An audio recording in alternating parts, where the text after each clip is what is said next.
Hi, this is Jason Fielder with the Daily Forex Report for December 17th.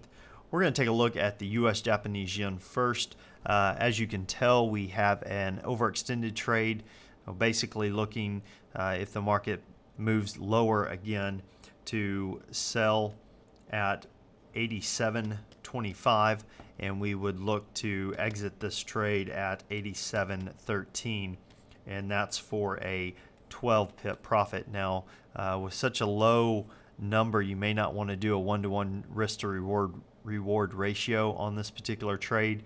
You may want to use a 30 pip stop loss, possibly even a 40 pip stop loss for this trade if it does continue lower.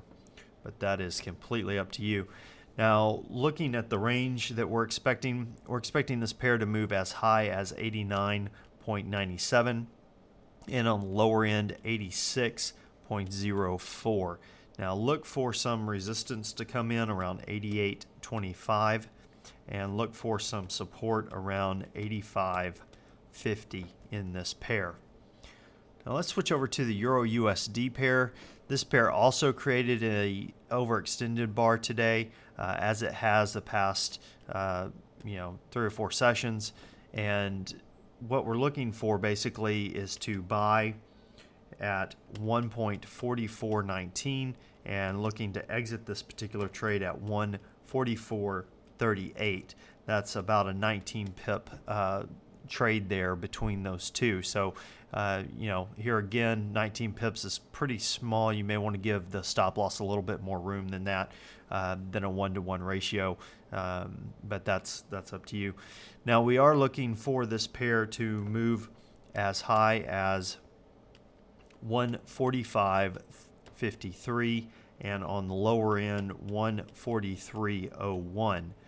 Now look for some resistance to come in around 1.4491 and look for some support around 1.4301 in this particular pair, looking for basically your support and your bottom range being equal to each other for this particular pair.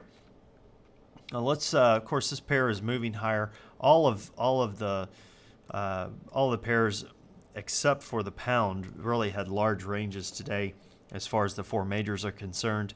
We are looking for the pound US dollar pair to move as high as 158.57 and possibly as low as 150.51.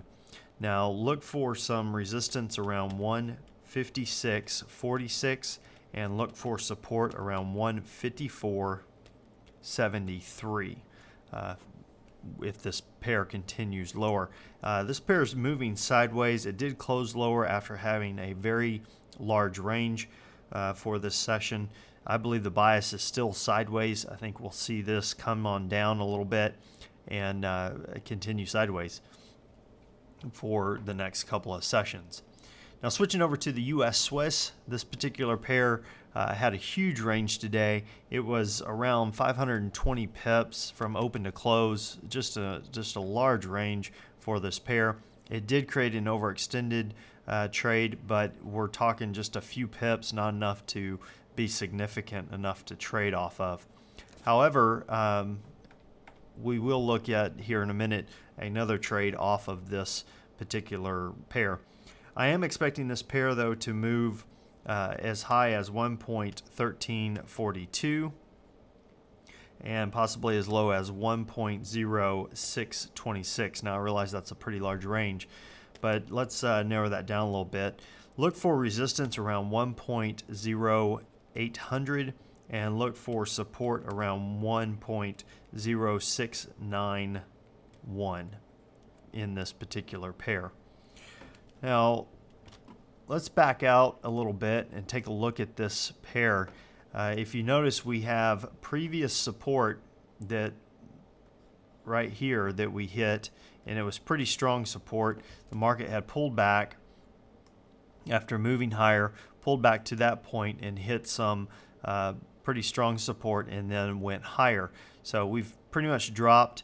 They say that the the bulls take the stairs and the bears jump out the window. Well, you can definitely see that that is the case with this particular pair over the past couple of days. But what I'm looking for, and let me see if I can get this small enough but still visible. Basically, take this session's low right here, that support line. If we bounce off of it, you know, we'll probably pull back. Most likely what will happen is we'll pull back and we'll go sideways for a couple of days, and then we'll come on down back, you know, back to this level, and possibly within this level's range, somewhere in here. But if we do get a break of this low today, you can look basically to take a short at 1.0689 and look to exit this particular trade at 1.0640, and that's basically a 49 pip move. That brings us right about here.